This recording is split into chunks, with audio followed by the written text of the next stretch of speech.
Voice of south நேயர்களுக்கு வணக்கம். இந்த நேர்காணலில் நாம் சந்திக்கிருப்பவர் மூத்த பத்திரிகையாளர் திரு கரஷ்யாம் அவர்கள். வணக்கம் சார். வணக்கம் பாலாஜி. சார், இப்போது டெல்லி மதுபான கொள்கை ஊழல் வழக்கிலிருந்து பிணை கொடுத்திருக்கிறது உச்சநீதிமன்றம். அரவிந்த் கெஜ்ரிவாலுக்கு ஏற்கனவே அமலாக்கத்துறை வழக்கிலிருந்து பிணை கொடுக்கப்பட்டிருந்துச்சு. இப்போது அவர் சிறையிலிருந்து வெளியே வருகிறார். இது அரசியல் களத்துல என்ன மாற்றத்தை ஏற்படுத்த போகுதுன்னு நினைக்கிறீங்க? உங்களுடைய முதல்கட்ட பார்வை என்ன? இப்போ சுப்ரீம் கோர்ட்டு பெயில் கொடுக்குது அரவிந்த் கெஜ்ரிவாலுக்கு. அரவிந்த் கெஜ்ரிவாலுக்கு பெயில் கொடுக்கறது மூலமா என்ன விதமான அரசியல் செய்தி உணர்த்தப்படுகிறது? 2 தேர்தல் முக்கியம். ஒன்று ஹரியானா, இன்னொன்று ஜம்மு காஷ்மீர். ஜம்மு காஷ்மீர்ல ஆம் ஆத்மிக்கு எந்த பாயிண்ட்டும் கிடையாது. ஹரியானா தேர்தலில் காங்கிரஸ் ஆம் ஆத்மி உடன்பாடு ஏற்படலை. 90 தொகுதி 90 தொகுதியிலையும் காங்கிரஸ் மற்றும் பிஜேபிக்கு எதிராக அரவிந்த் கெஜ்ரிவால் அல்லது ஆம் ஆத்மி பார்ட்டி கேண்டிடேட் போட்டிருக்கு. ஆமா, பெரிய அளவுக்கான செல்வாக்கு இருக்கிறதாவும் சொல்ல முடியல. குருஷேத்திரம் ஒரு தொகுதியில தாங்க அவங்க எம்பியில போட்டி போட்டாங்க. அதுலயும் அவங்க பெரிய அளவுக்கு ஓட்டு வாங்கல. ஹரியானா முழுவதுமான செல்வாக்கும் இருக்கிற மாதிரி தெரியல. பஞ்சாப் பார்டர்ல, நான் பஞ்சாப் ஹரியானா 2 ஸ்டேட்ல வேலை பார்த்திருக்கேங்க. பஞ்சாப் பார்டர்ல இருக்கிற ஹரியானா ஸ்டேட்ல கொஞ்சம் ஆம் ஆத்மி பார்ட்டிக்கு செல்வாக்கு இருக்கும். ஹரியானா ஸ்டேட் அந்த தொகுதிகள்ல. அப்ப ஆம் ஆத்மி பார்ட்டி போட்டி போடுறது, அரவிந்த் கெஜ்ரிவால் ஆம் ஆத்மி சார்பாக சூறாவளி சுற்றுப்பயணம் செய்து ஹரியானால பிரச்சாரம் செய்யறது மறைமுகமாக யாருக்கு நன்மை தரும்? பிஜேபிக்கு தானே. ஏன்னா பிஜேபிக்கு அங்க 40 to 45% ஓட்டு இருக்கு. பிஜேபிக்கு எதிரான ஓட்டு செதறுது.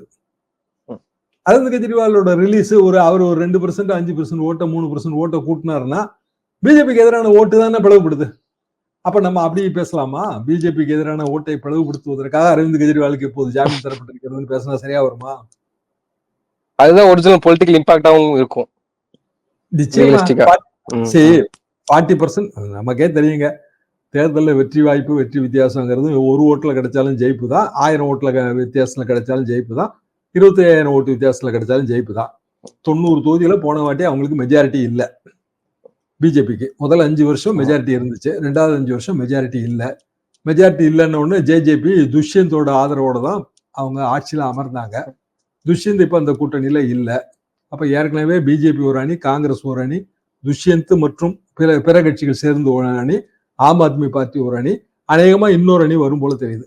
5 அணி. 5 அணியில போட்டி போட்டா 30-35% ஓட்டு வாங்கினாலே ஜெயிச்சு ஆட்சியை பிடிச்சிடலாம்.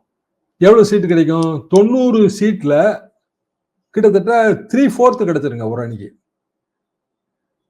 அப்ப என்ன ஆகும்?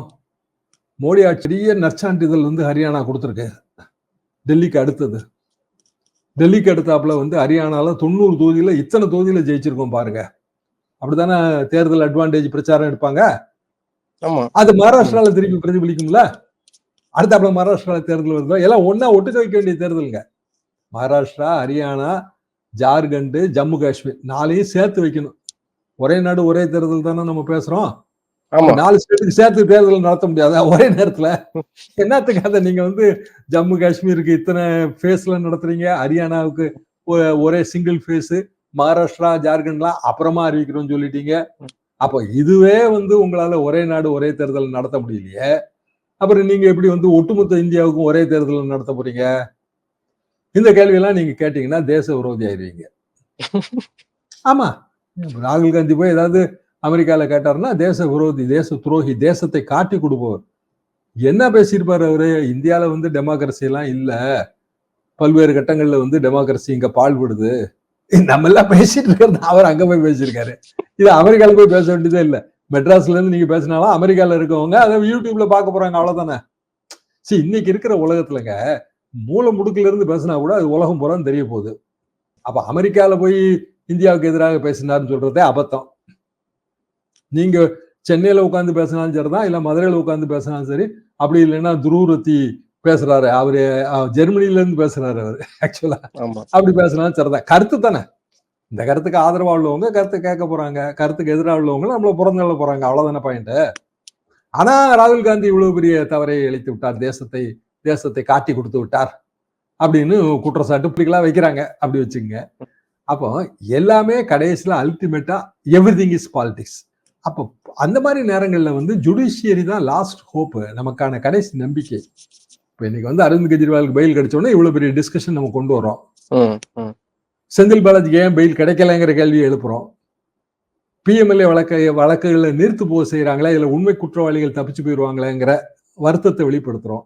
டெமோக்ரஸி என்பது வைப்ரண்டா இருக்கிறது மூலமா தானே இவ்வளவும் நமக்கு நடக்குது. All are equal before law இல்லையா? சரி, எல்லாருக்கும் தெரியுது சட்டத்தின் முன் அனைவரும் சமம் இல்லைங்களா? ஆனா அது 3 எப்படின்னா, சட்டத்தின் முன் அனைவரும் சமம், சட்டத்தின் பார்வையில் அனைவரும் சமம், சட்டத்தின்படி அனைவரும் சமம். 3 கூறு. ஓகே. அப்ப அரவிந்த் கெஜ்ரிவாலுக்கு கிடைக்கிற அதே நீதி செந்தில் பாலாஜிக்கும் கிடைச்சுதான் ஆகணும். அதே நீதி உண்மை குற்றவாளிகளுக்கும் கிடைச்சு போயிடும்.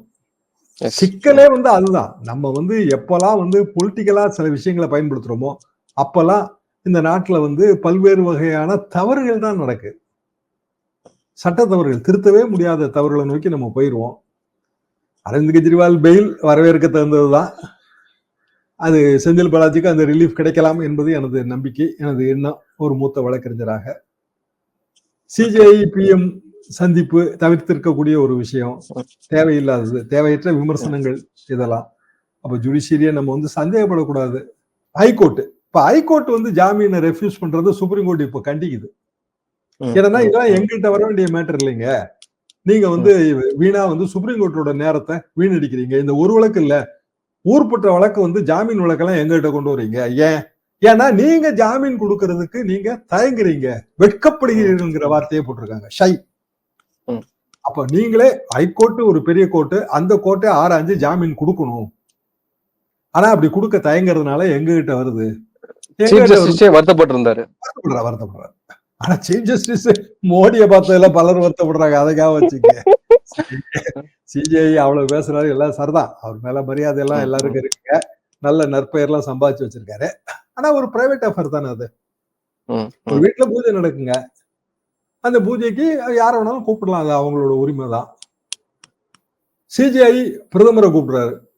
நீங்களோ நானோ கூப்பிட்டா முதலமைச்சரோ இல்ல இன்னொரு அமைச்சரோ இல்ல ஐஏஎஸ் அதிகாரியோ நம்ம வீட்டுல பூஜை செய்வாங்களா? செய்ய மாட்டாங்களா?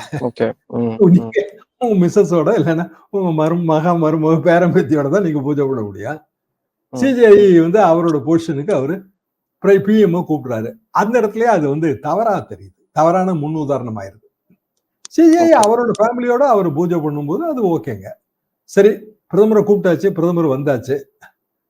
அவர் பூஜை பண்றது, அந்த வீடியோக்கள் அது மீடியால வர்றது, அப்புறம் அது பத்திரிகை செய்தியா மாறுறது, பிரதமரே ட்வீட் பண்றது, இதுல என்ன ஆகும்னா காமன் மேனுக்கு நீதி பரிபாலனத்து மேல நம்பிக்கை போயிடும்.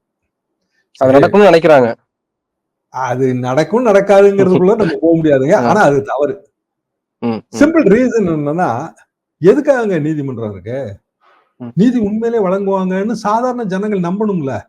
அது என்னங்க, தலைமை நீதிபதி வீட்டுல பிரதமர் போய் பூஜை பண்ணிட்டு இருக்காரு, என்னங்க நீதி கிடைச்சிடும்? அப்படிதானே காமன் மேன் நினைப்பான். நன்றி சார், நன்றி. பொறுத்திருந்து பார்ப்போம் அரசியல் நகர்வுல. நிறைய விஷயங்களை பொறுமையா விளக்கியிருக்கீங்க. உங்க நேரத்துக்கு மிக்க நன்றி.